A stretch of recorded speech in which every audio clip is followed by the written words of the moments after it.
Hello and welcome students, Gyanjyoti coaching সেন্টারের পক্ষ থেকে তোমাদের সকলকে আরও একবার স্বাগত। আজকে আমরা আলোচনা করব যে বিষয়টা নিয়ে, সেটা হলো জনপ্রশাসনের বিবর্তন। ক্লাস বা আলোচনার পূর্বে একটু বলে নিতে চাই, তোমরা এই মুহূর্তে যে চ্যানেল থেকে আমার ভিডিওটি দেখছো, পুরো ভিডিওটা প্রথমে দেখে নেবে। দেখার পরে তোমাদের যদি একটু মনে হয় যে হ্যাঁ ইনফরমেশন কিছু পেয়েছো বা ভিডিওটি তোমাদের ইনফরমেটিভ মনে হয়, তবে কিন্তু আমাদের এই জ্ঞানজ্যোতি কোচিং সেন্টারের চ্যানেলকে সাবস্ক্রাইব করে যেতে ভুলবে না, পাশে থাকা বেল আইকন প্রেস করে অল করে দেবে। কারণ এর পরবর্তীতে যত রকমের সাজেশন বলো, এক্সামের আপডেটস বলো, সমস্ত কিছুই কিন্তু সবার আগে আমাদের চ্যানেল থেকেই প্রোভাইড করা হবে, এবং সেটাও যাতে একটাও যেন মিস না যায় তার জন্য কিন্তু আমাদের চ্যানেলের উপরে নজর রাখতে হবে। আমার এই ভিডিওর নিচে ডেসক্রিপশন বক্সে দুটো কন্ট্যাক্ট নাম্বার তোমরা দেখতে পাবে। সেই নাম্বার দুটি হলো জ্ঞানজ্যোতি কোচিং সেন্টারের অফিসিয়াল হেল্পলাইন নাম্বার। যে কোনো একটি নাম্বারে কল করে তোমরা সরাসরি আমাদের সাথে কিন্তু যুক্ত হয়ে যেতে পারো। চলো আর অতিরিক্ত কথায় না গিয়ে আলোচনার বিষয়ে ফিরে আসা যাক। আলোচনা করছি কি নিয়ে? জনপ্রশাসনের বিবর্তন নিয়ে। এর আগে জনপ্রশাসনের উপরে কিন্তু ডিটেলস ক্লাস আমি দিয়েছিলাম যে জনপ্রশাসন কি, ঠিক আছে? যারা দেখোনি কাইন্ডলি ভিডিওটা কিন্তু দেখে আসতে পারো। চলো এইবারে জনপ্রশাসনের বিকাশ বা বিবর্তন। আধুনিক জনপ্রশাসনের ক্রম বিকাশ কিন্তু একদিনে হয়নি, এটার কিন্তু একটা লং প্রসেস ছিল, এবং সেইভাবেই 1887, ঠিক আছে, 1887-এ উইড্রো উইলসনের দ্য স্টাডি অফ অ্যাডমিনিস্ট্রেশন এই প্রবন্ধটির মাধ্যমে জনপ্রশাসন যে বিষয়টা রয়েছে তার কিন্তু সূত্রপাত ঘটে। যে জনপ্রশাসন কি বা এর প্রয়োজনীয়তা বা কী রয়েছে বা এর কাজ কি, এই সমস্ত কিছু বা এই জনপ্রশাসন যে কনসেপ্টটা রয়েছে তার সূত্রপাত ঘটে কিভাবে? উইড্রো উইলসনের দ্য স্টাডি অফ অ্যাডমিনিস্ট্রেশন, ঠিক আছে, এই প্রবন্ধটির মাধ্যমে কিন্তু জনপ্রশাসন বিষয়টা সূত্রপাত ঘটে। এবার জনপ্রশাসনের বিকাশ বা বিবর্তনের কিন্তু মানে বিভিন্ন পর্যায়ে রয়েছে, যেগুলো কিন্তু খুব ইম্পর্টেন্ট রয়েছে।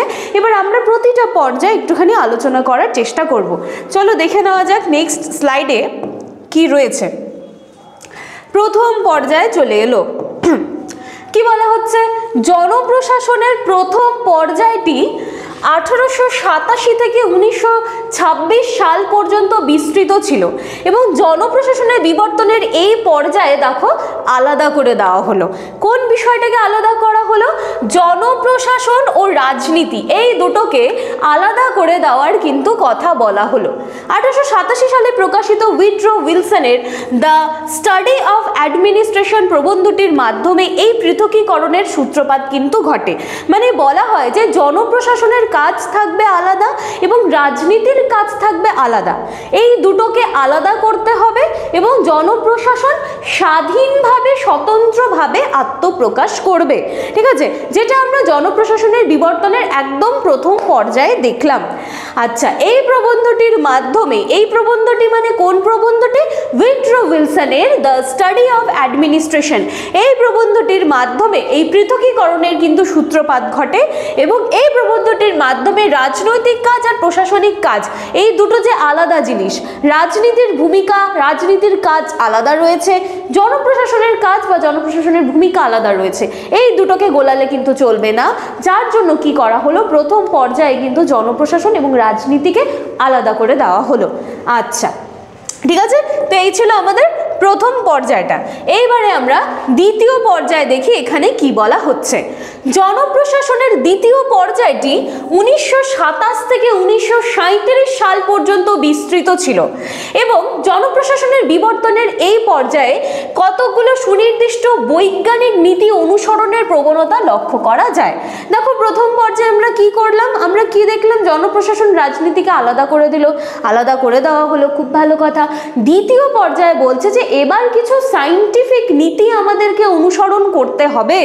আচ্ছা, মনে করা হলো জনপ্রশাসনের আলোচনায় বিজ্ঞানসম্মত নীতি অনুসরণ করলে প্রশাসনিক কাজে আরও দক্ষতা বাড়ানো যাবে। প্রথম পর্যায়ে আলাদা করে দেওয়া হলো, দ্বিতীয় পর্যায়ে বলছে ঠিক আছে এইবারে কাজগুলোকে একটু সায়েন্টিফিক ওয়েতে করা যাক। দ্বিতীয় পর্যায়ে কথাটা বলা হলো, যেখানে সায়েন্টিফিক ওয়েতে কাজগুলো করলে প্রশাসনিক কাজে আরও দক্ষতা বাড়ানো সম্ভব হবে। 1939 সালে প্রকাশিত উইলোবির প্রিন্সিপাল অফ পাবলিক অ্যাডমিনিস্ট্রেশন গ্রন্থে নীতি নির্ভরতা গুরুত্ব পায়, যে রাজনীতি প্রশাসনের মধ্যে বিভাজন প্রাতিষ্ঠানিক বৈরিতার পর্যায়ে কিন্তু উত্তীর্ণ হয় এবং মূল্যবোধের অবশ্যম্ভাবিকতাকে অস্বীকার করা হয়। এছাড়াও 1937 সালে প্রকাশিত লুথার গুলিক ও আরভিকের papers on the science of administration গ্রন্থে জনপ্রশাসনের 8টা মৌলিক নীতির কথা উল্লেখ করা হয়েছে। ঠিক আছে, এখানে তোমরা দেখতে পাচ্ছ আশা করি পোস্ট কর POSD CORB POSD CORB, এটা কিন্তু তোমাদেরকে ডিটেলসটা জানতে হবে।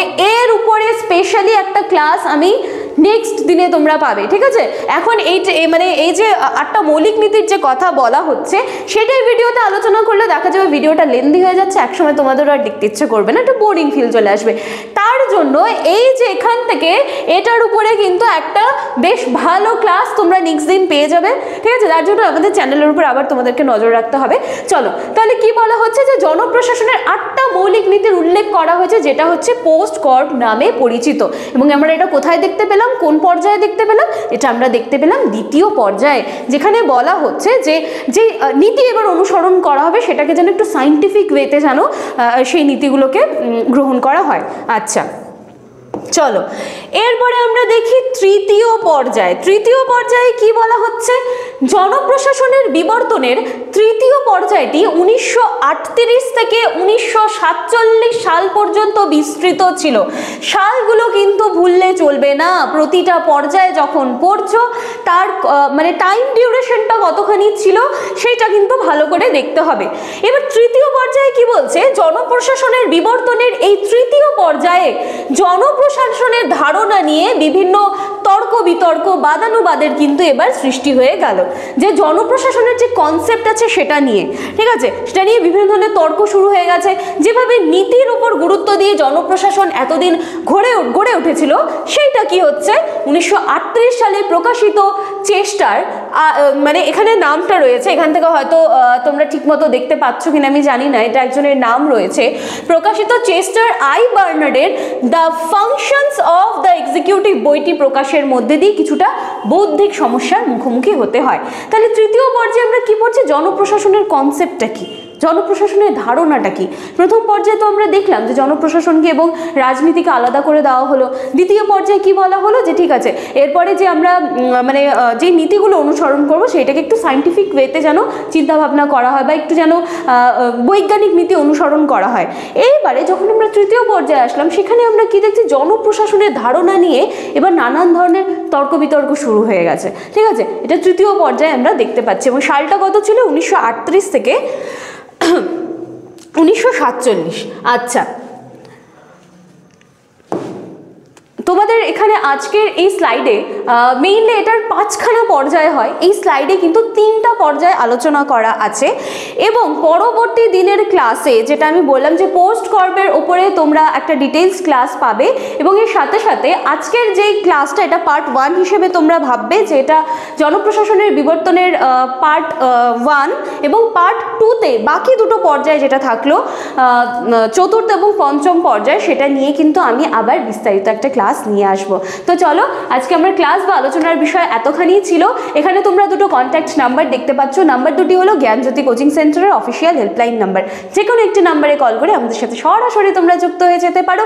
নেক্সট দিনের ভিডিওর জন্য অপেক্ষা করতে হবে। নেক্সট দিনে আমরা আরও দুটো পর্যায়ে এর সাথে সাথে 8টি মৌলিক নীতি নিয়ে আরও একটা ভিডিও নিয়ে তোমাদের সামনে চলে আসবো। চলো ততদিন বা ততক্ষণ পর্যন্ত জ্ঞানজ্যোতি কোচিং সেন্টারের সাথে এভাবে জুড়ে থাকো, আমাদেরকে সাপোর্ট করো। দেখা হচ্ছে নেক্সট দিনের ক্লাসে। Thank you.